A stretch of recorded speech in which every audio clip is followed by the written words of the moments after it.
PM Modi Rajasthan के सीकर दौरे पर पहुंचे हैं, पर राज्य सरकार और पीएमओ की तरफ से वार पलटवार देखने को मिल रहा है। राज्य सरकार के जो मुख्यमंत्री हैं अशोक गहलोत, उन्होंने आरोप लगाए हैं कि उनकी 3 मिनट की स्पीच को पीएमओ की तरफ से हटा दिया गया है। उन्होंने ट्विटर के माध्यम से पीएम मोदी का राजस्थान में पहुंचने पर धन्यवाद किया है। हमारे साथ बीजेपी के सांसद नायाब सिंह सैनी मौजूद हैं।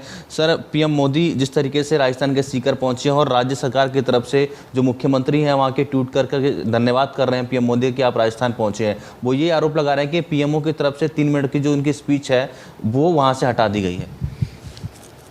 देखिए, दुनिया के सबसे लोकप्रिय नेता, भारत के लोकप्रिय प्रधानमंत्री आदरणीय नरेंद्र मोदी जी ने आज देश के किसानों को बड़ी सौगातें राजस्थान सीकर से दी हैं और राजस्थान के अंदर कई कॉलेजों का, मेडिकल कॉलेजों का शिलान्यास भी किया है, लोकार्पण किया है। उनका बहुत बड़ी बड़ी सौगातें आज राजस्थान को दी हैं।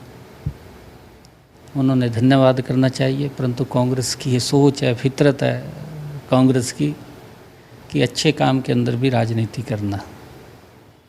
आदरणीय प्रधानमंत्री जी ने अपने संबोधन के अंदर ये कहा है कि राजस्थान के मुख्यमंत्री अशोक गहलोत जी ने आज इस कार्यक्रम में उपस्थित होना था, परंतु उन्होंने बीमारी के कारण कुछ अपनी असमर्थता जाहिर की है, उसके कारण से उपस्थित नहीं हो पाए। अगर अशोक गहलोत जी महामंच पर होते तो अवश्य वो बोलते, परंतु उसके अंदर भी किस प्रकार की राजनीति वो इन्वॉल्व करते हैं, ये कांग्रेस की घटिया सोच का परिणाम है। और वही कारण है कि देश भी विकास में कहीं रुकता है, आम लोगों तक विकास नहीं पहुंचता है। उसके अंदर कांग्रेस के समय में भ्रष्टाचार होता था। आज मैं धन्यवाद करना चाहूँगा आदरणीय प्रधानमंत्री जी का कि प्रधानमंत्री किसान सम्मान निधि के माध्यम से आज 14वीं किस्त डालने का काम नरेंद्र मोदी जी ने किया है। आज नरेंद्र मोदी जी ने देश के अंदर जो किसानों को लाभ मिलेगा, जो सारी सुविधाएं एक छत के नीचे किसानों को उपलब्ध होंगी, किसान समृद्धि केंद्र 1,25,000 किसान समृद्धि केंद्र खोलने का काम आज नरेंद्र मोदी जी ने उनका भी उद्घाटन किया है। आज यूरिया गोल्ड आज उसको भी लॉन्च किया गया है ताकि मेरे किसानों की उपज वो ज़्यादा बढ़े, किसानों के खर्चे कम हों और उसकी इनकम बढ़े। उस सोच को लेकर के आज आदरणीय प्रधानमंत्री जी ने किसानों को एक बड़ी सौगात दी है। और मैं आपको बताना चाहता हूं कि आदरणीय प्रधानमंत्री जी ने इस बात का भी जिक्र किया है कि जो खाद का 266 रुपये का एक थैला हमारे किसान को यहाँ उपलब्ध हो रहा है, वही थैला अगर पाकिस्तान के अंदर जाते हैं तो 800 रुपये का उपलब्ध हो रहा है। वही थैला अगर बंगाल में लेते हैं तो वो वहाँ पे 850 रुपये का उपलब्ध हो रहा है। अगर अमेरिका में लेते हैं तो 3000 रुपये का किसान को मिलता है। परंतु हमारे यहाँ, क्योंकि ये जो नरेंद्र मोदी जी की सरकार है, किसान हितैषी सरकार है, किसान के हित की ये ध्यान रखती है और उसको लेकर के चाहे उसके ऊपर जो अंतर्राष्ट्रीय स्तर के ऊपर फर्टिलाइज़र के जो दाम बढ़े हैं, उन दामों को रोक करके उसको ऊपर सब्सिडी दे करके किसान को उसी भाव के अंदर देने का काम वो नरेंद्र मोदी की सरकार कर रही है।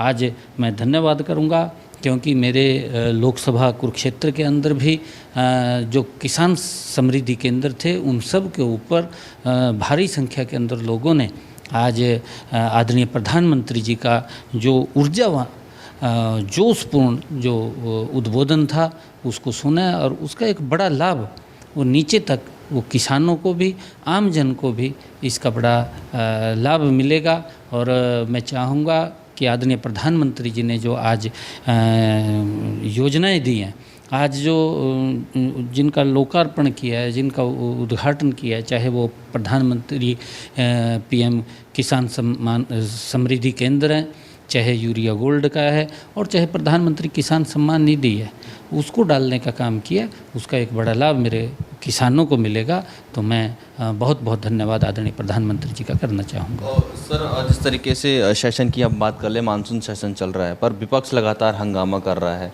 अविश्वास प्रस्ताव की बात यहाँ पर हो रही है, चर्चा यहाँ पर विपक्ष करना चाह रहा है। ये बोल रहे हैं कि पीएम मोदी आकर मणिपुर मामले को लेकर बोले। किस तरीके से देखते हैं सर, सेशन लगातार हंगामे की भेंट चल रहा है? देखिए, ना तो कांग्रेस के पास कोई काम है और ना ही जो विपक्ष है, जो कांग्रेस का सहयोगी है, उसके पास कोई कार्य है आज, क्योंकि इन्होंने काम नहीं किए। कांग्रेस भ्रष्टाचार के अंदर फंसी रही, देश के अंदर भ्रष्टाचार करती रही। अब भी इनकी एक सोच है कि लोगों के बीच में झूठ बोल करके हमें भ्रष्टाचार करने का मौका मिल जाए, क्योंकि जब इन्होंने इतने बड़े भ्रष्टाचार किए तो देश विकास के आगे नहीं बढ़ पाया, देश के लोगों को सुविधाएं नहीं मिल पाई। ये कांग्रेस की नीति के कारण हुआ है। और कांग्रेस के लोग ये सोचते हैं कि हम झूठ बोल करके दोबारा फिर गद्दी के ऊपर बैठ करके देश को लूटने का काम करें, परंतु जब तक नरेंद्र मोदी जी बैठे हैं वो किसी को इसकी तरफ, ऐसे व्यक्ति को देखने भी नहीं देंगे। कांग्रेस का ही प्रधानमंत्री बोलता था कि मैं 1 रुपया भेजता हूँ, 15 पैसे नीचे जाते हैं, परंतु आज नरेंद्र मोदी जी दिल्ली में बैठ करके 1 रुपया भेजते हैं। 1 रुपया डायरेक्ट व्यक्ति के खाते के अंदर जाता है। अगर आप लोग देखें, 6000 प्रधानमंत्री किसान सम्मान निधि आज डाली, एक भी बचौलिया बीच में नहीं है, एक भी दलाल बीच में नहीं है। डायरेक्ट लाभ किसान को मिल रहा है, डायरेक्ट लाभ व्यक्ति को मिल रहा है। ये अगर सिस्टम को डेवलप किया, देश का इंफ्रास्ट्रक्चर, चाहे रोड का इंफ्रास्ट्रक्चर है, उसके अंदर भी किसानों को बड़ा लाभ मिल रहा है, चाहे रेलवे का नेटवर्क, उसके अंदर किसानों को बड़ा लाभ मिल रहा है, ताकि लगातार देश के हर व्यक्ति को, जीवन को सरल करने का काम नरेंद्र मोदी जी ने किया है। परंतु कांग्रेस के लोग जिस प्रकार से इन्होंने सत्ता में रहते हुए लोगों को प्रताड़ित किया, लोगों को लाइन में खड़ा किया और लोगों को भ्रष्टाचार इन्होंने अपने लिए और अपने कुछ लोगों के लिए किया, परंतु देश को विकास से मनसूब रखा।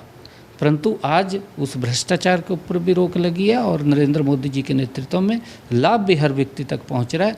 आप किसी भी क्षेत्र के अंदर अगर आप लोग देखेंगे, 5 लाख रुपए तक का आयुष्मान कार्ड प्रधानमंत्री जी द्वारा दिया गया। प्रधानमंत्री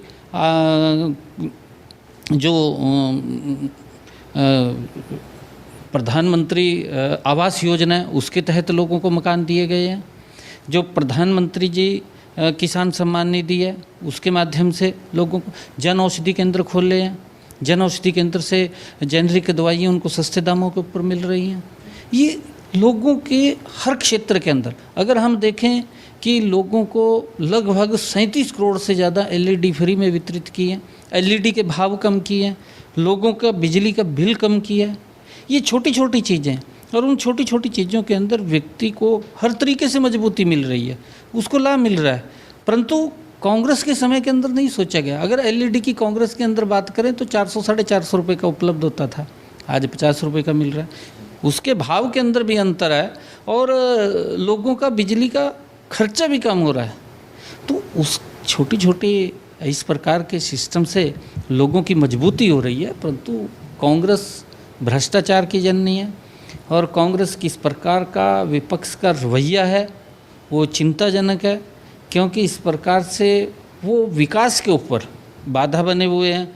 जिस प्रकार से उन्होंने लोकसभा के अंदर पिछला पूरा सेशन उनके लेकर के रुका है, क्योंकि ये चाहते हैं कि हमने कुछ किया नहीं, हम भ्रष्टाचार करते थे, अपने लिए करते थे, अपने लोगों के लिए वो भ्रष्टाचार करते थे। परंतु आज देश के अंदर क्यों गरीब को लाभ पहुंचाया जा रहा है, क्यों गरीब व्यक्ति को मजबूत किया जा रहा है, ये इस बात की पीड़ा कांग्रेस और उसके लोगों को है और उसको लेकर के वो विरोध कर रहे हैं। वो काम अगर कोई भी बिल आता है उसका विरोध करते हैं, कोई भी योजना आती है उसका विरोध करते हैं। प्रधानमंत्री फसल बीमा योजना सबसे ज़्यादा विरोध कांग्रेस ने किया। आज किसानों को मैं आपको बताना चाहता हूँ, लगभग प्रधानमंत्री किसान ये फसल बीमा योजना के माध्यम से 1,41,000 करोड़ रुपया, और जो किसान से लिया है, किसान से 29,000 करोड़ रुपया लेकर के प्रीमियम के तौर के ऊपर, और किसान को 1,41,000 करोड़ रुपया अगर उसकी फसल का खराब हुआ उसको देने का काम किया है। आज तक कांग्रेस ने इस प्रकार की योजनाओं के बारे में विचार नहीं किया है, परंतु नरेंद्र मोदी जी लगातार किसान को मजबूत करने का काम कर रहे हैं। उसकी फसल का एमएसपी लगातार बढ़ा करके देने का काम कर रहे हैं और किसान को विभिन्न तरीकों से योजनाएं बना के, चाहे उसका सॉइल हेल्थ कार्ड है, अभी नैनो यूरिया की बात थी, गोल्ड यूरिया का आज आदरणीय प्रधानमंत्री जी ने आज उसका उद्घाटन किया है। और प्रधानमंत्री किसान जो समृद्धि केंद्र हैं, 1,25,000 प्रधानमंत्री किसान समृद्धि केंद्र है कि नई चीज़ें उसके अंदर नई नई तकनीक क्या आती है। प्रधानमंत्री जी ने ये आग्रह भी किसानों से किया है कि अगर हम बाज़ार में जाएं तो किसान समृद्धि केंद्र के अंदर हम अवश्य चक्कर लगा करके आएँ, हमें पता लग जाए कि वहाँ पर क्या नई तकनीक आई है, क्या नई और ऐसी व्यवस्था है जिससे हमारा किसान को उसकी पैदावार बढ़ सके, उसको लेकर के हमें वहाँ जाना चाहिए और उसका लाभ लेना चाहिए। और जो प्रधानमंत्री किसान समृद्धि केंद्र खोले हैं, इनसे एक बहुत बड़ा लाभ किसानों को मिलेगा और किसानों की आय बढ़ेगी। उस आय बढ़ने के अंदर ये बड़ा एक मील का पत्थर साबित होगा।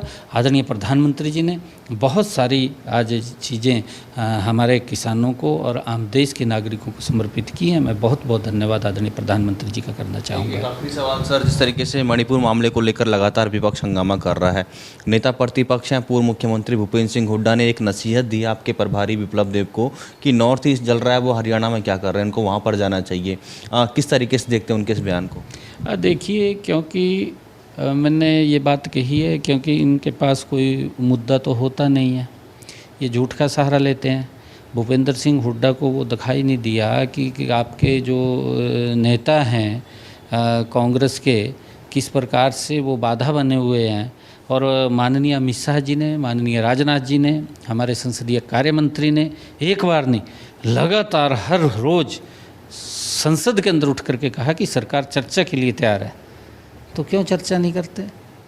ये चर्चा खाली मणिपुर की नहीं है, चर्चा राजस्थान की भी है, चर्चा वेस्ट बंगाल की भी है, चर्चा दिल्ली की भी है, चर्चा छत्तीसगढ़ की भी है, चर्चा पंजाब की भी है। हर स्टेट की चर्चा होनी चाहिए। और आदरणीय प्रधानमंत्री जी ने इस बात को कहा कि महिलाओं की सुरक्षा करना हमारा प्रथम कर्तव्य है। और उन्होंने सभी देश के मुख्यमंत्रियों से आग्रह किया कि इसके लिए सख्त कानून बनाएं और उसके ऊपर सख्त कार्रवाई करें। महिलाओं को सुरक्षा देना वो हमारी जिम्मेवारी है, हमारी सरकार का कर्तव्य है और उसको लेकर के हम काम कर रहे हैं। बड़ा सेंसिटिव मामला है मणिपुर का, परंतु कांग्रेस पार्टी, भूपेंद्र सिंह हुड्डा ये तो खाली अपनी कुर्सी के लिए राजनीति कर रहे हैं कि हमें कुर्सी मिल जाए, उसके लिए इस प्रकार की घटिया राजनीति करते हैं। परंतु देश भी देख रहा है, देश के लोग देख रहे हैं कि इनकी क्रियाकलाप क्या हैं।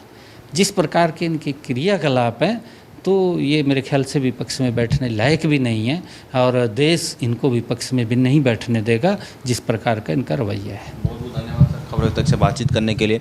तो ये थे बीजेपी के सांसद नायब सिंह सैनी, जिन्होंने तमाम मुद्दों को लेकर खबरें अभी तक से खास बातचीत की। मेरे सहयोगी जस्सी के साथ राजा पटेल, दिल्ली। खबरें अभी तक।